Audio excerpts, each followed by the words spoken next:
بسم الله الرحمن الرحيم يا جماعة.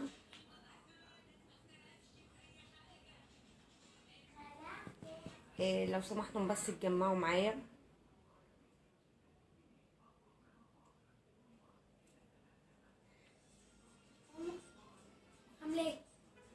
بسم الله الرحمن الرحيم يا جماعة.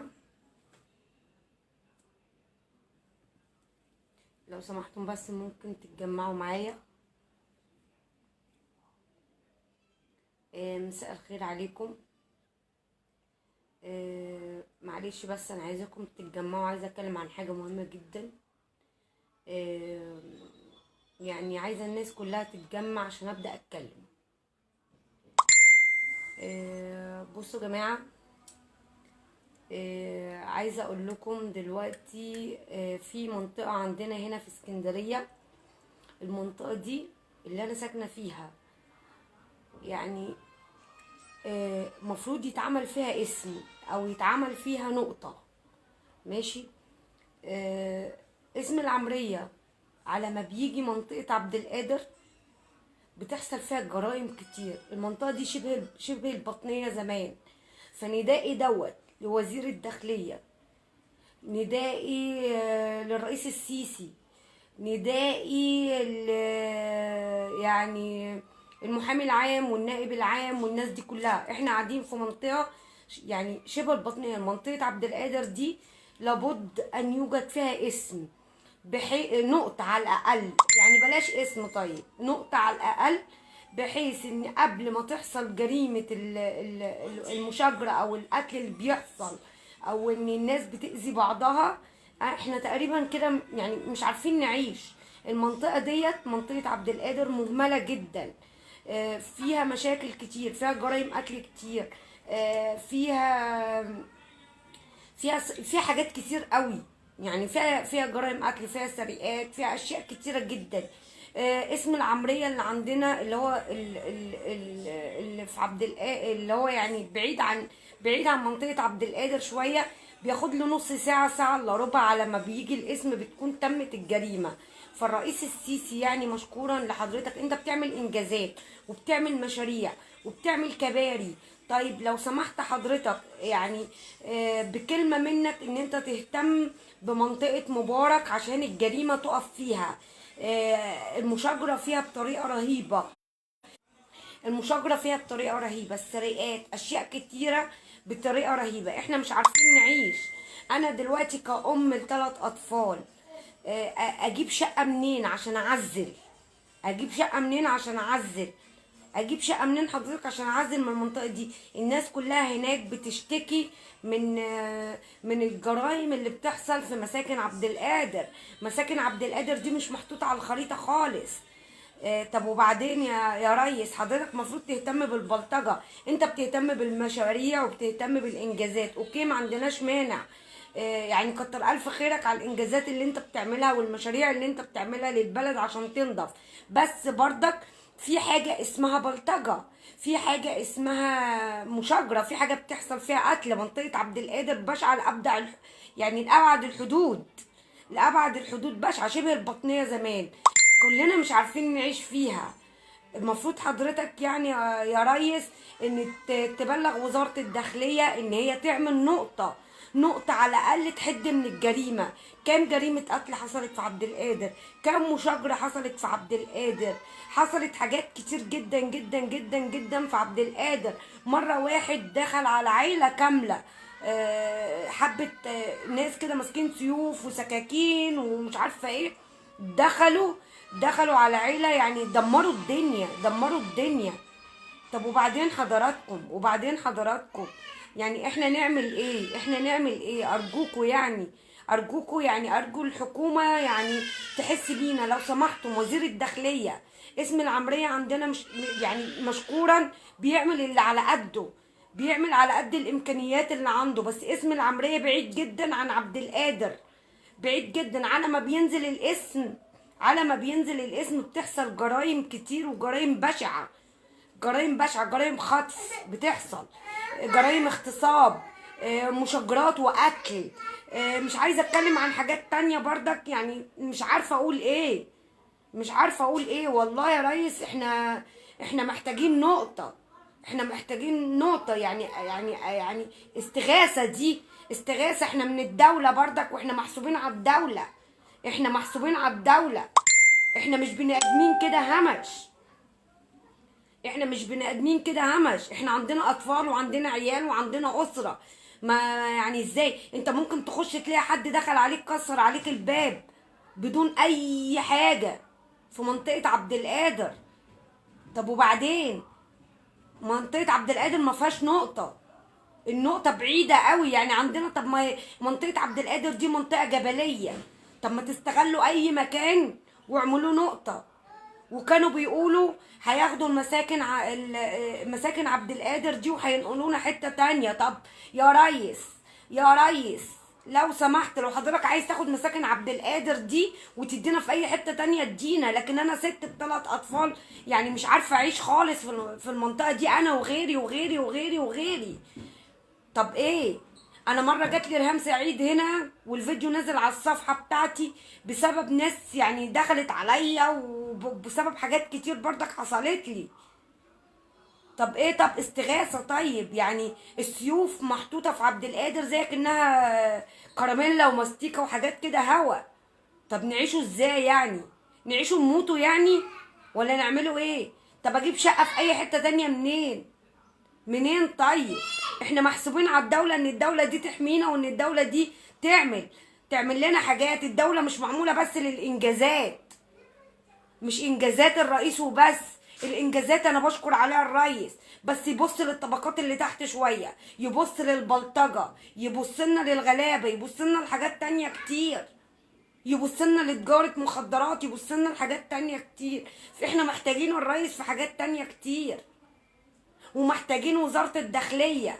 يا نداء لوزير الداخلية، نداء لرئيس لرئاسة الوزراء، نداء يعني نقطة صغننة كده في عبد القادر. ما طلبتش اسم، احنا طالبين نقطة بس تحمينا من كمية البلطجة وكمية السرقات وكمية الحاجات اللي بتحصل فيها رهيبة شبه البطنية. قتل قتل قتل قتل. هي الناس اللي بتتقتل دي قطط؟ قطط اللي بتتقتل دي؟ وكل يوم والتاني تلاقي واحد ايده اتقطعت، مش عارفه ايه، مش عارفه كذا، سرقه حصلت، اجرام حصل. ايه؟ احنا عايشين في غابه؟ مفروض يعني ان احنا نبقوا زي الدول الاوروبيه. والبني ادم المصري، البني ادم المصري رخيص كده ليه؟ رخيص على الدوله بتاعته ليه؟ احنا رخاص ليه كده؟ احنا رخاص ليه كده؟ احنا بني ادمين من لحم ودم. الاعلاميين المحترمين لو سمحتم اتكلموا عن منطقة عبد القادر، اتكلموا عن الناس الغلابة اللي عايشة فيها، اتكلموا عن حاجات تانية كتير. ما تتكلمونيش والنبي ابوس ايديكم الاعلاميين ديت، ما تتكلمنيش على محمد رمضان 55 مليون جنيه، الممثلة الفلانية نجحت في المسلسل. ممثلة ايه وكلام فاضي ايه وكلام من ده ايه؟ انزلوا شوفوا الجرايم اللي بتحصل في منطقة عبد القادر، انزلوا شوفوا القتل والسرقات وجرايم كتير بتحصل. انزلوا ارجوكوا، ارجوكوا. احنا محسوبين على الدولة مش مهمشين. ايه يا ريس؟ ايه يا ريس؟ لسه في عهدك هتخلينا بلطجة وهتخلينا دوت؟ انت مش بتقول ان احنا في امن وامان وان احنا عايشين يعني في عهد الرئيس السيسي هنعيش في امان وهنعيش في ده كله؟ طب الامان لو سمحت يا تنقلنا من منطقة عبد القادر دي، وانت قلت ان انت هتاخد المساكن ديت وهتنقلنا، يا اما تعمل لنا نقطة كده صغيرة في عبد القادر، لان اسم العمرية بعيد. وبعدين ظباط اسم العمرية مش صدة، يعني ظباط اسم العمرية يعني كتر الف خيرهم ان هم اصلا صادين البلاوي دي. ظباط اسم العمرية على ما بيجوا عبد القادر بيكون القتيل اتقتل وماشيين خلاص في جنازته. انا واحدة اصلا بخاف، ده انا محطوطة بص والله العظيم 3 بمشي كده مش جنب الحيط، لا ده انا بمشي جوه الحيط عشان ما اشوفش حد. والله العظيم 3 عمري ما بنزل ولادي الشارع. ولادي دول ممنوعين اصلا من نزول الشارع. لو نزلوا الدروس يبقى بالساعة وبالدقيقة وبالثانية، ببقى خايفة عليهم، بخاف ان حد يعمل مشكلة تبقى مشكلة كبيرة ونخش في جنايات قتل والاقي نفسي بعد كده في جناية قتل او في دوت.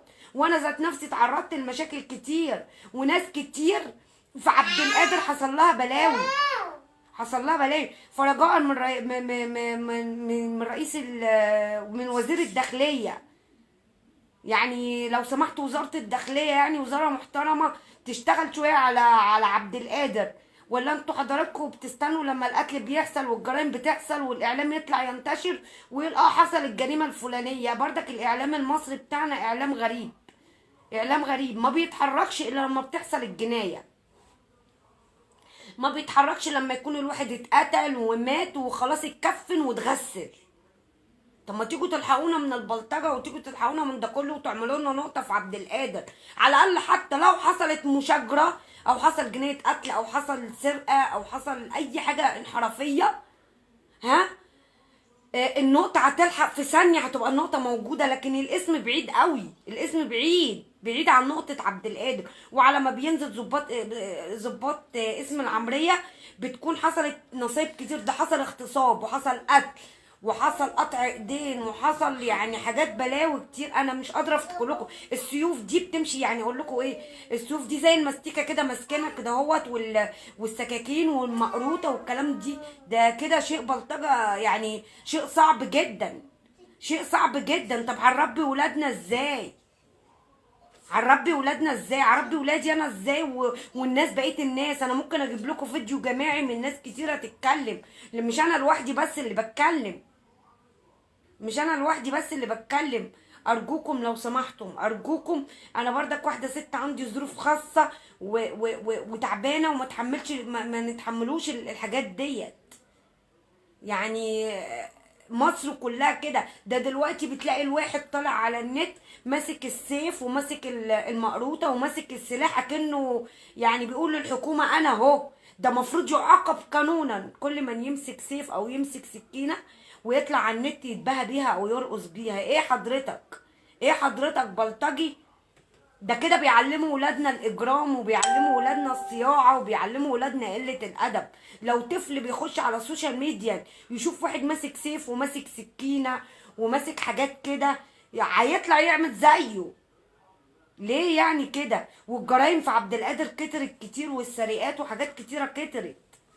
عايزين نقطة يا جماعة في عبد القادر، نقطة ترحمنا من القتل والجرائم والاغتصاب. دول خطفوا والله العظيم 3 مفيش شهر، واحدة ماشية بابنها خطفوا ابنها منها، وبعدها بأسبوع خطفوا عيل تاني، ومرتين 3 اغتصاب، أكتر من 3 4 مرات اغتصاب في عبد القادر، غير جرائم القتل، غير بقى ايه والله العظيم 3. والله العظيم تلاقي ناس قطعت صبع حد، قطعت ده قطعت دوت، اكن اللي بيتقطع ايده ده اكنه قطة صغيرة. ايه احنا رخاص كده ليه؟ البني ادم المصري رخيص كده ليه؟ هي مصر عمرها ما هتتقدم وتبقى زي الدول الاوروبيه؟ ولا هيفضل البني ادم المصري رخيص رخيص رخيص وان الغلبان غلبان والفقير؟ احنا بني ادمين من لحم ودم ومحسوبين على الدوله دي، احنا محسوبين على الدوله دي، احنا المفروض ناخد حقوقنا من الدوله دي. ولا احنا عشان ما بنتكلمش وبنسكت هنحط في بقائنا جزم؟ هنحط في بقائنا جزم؟ ما احنا لازم نتكلم ولازم نقول ولازم صوتنا يوصل، ولازم صوتنا يوصل. يعني حرام يعني كده، حرام. المفروض ان نقطة تتعمل في المنطقة دي عشان الناس كلها تعرف تعيش والاسر تعرف تعيش، وان الرئيس السيسي يهتم بالطبقات اللي تحت وهو بيعمل الانجازات كده مشكورا، يهتم بقى بالطبقات اللي تحت دي اللي عايزة تعيش. فرجاء للمرة المليون بلاغي للنائب العام، بلاغي لرئاسة الوزراء، الرئيس والوزارة الداخلية والرئيس السيسي، ويعني بلاغي للإعلاميين المحترمين ان يتكلموا عن منطقة عبد القادر ووجود نقطة فيها لكثرة جرائم القتل والسرقات والاغتصاب والخطف، ماشي، عشان نعرف نعيش. ومتشكرة من حضراتكم على ان انتوا بتسمعوني. ولو سمحتم خشوا على الصفحة بتاعتي هتلاقوا فيديوهاتي، شيروا كل الفيديوهات اللي انا بنشرها، وشكرا منكم قوي، وشكرا من الناس الطيبة والشعب الطيب الأصيل اللي هيفضل طول عمره شعب كريم.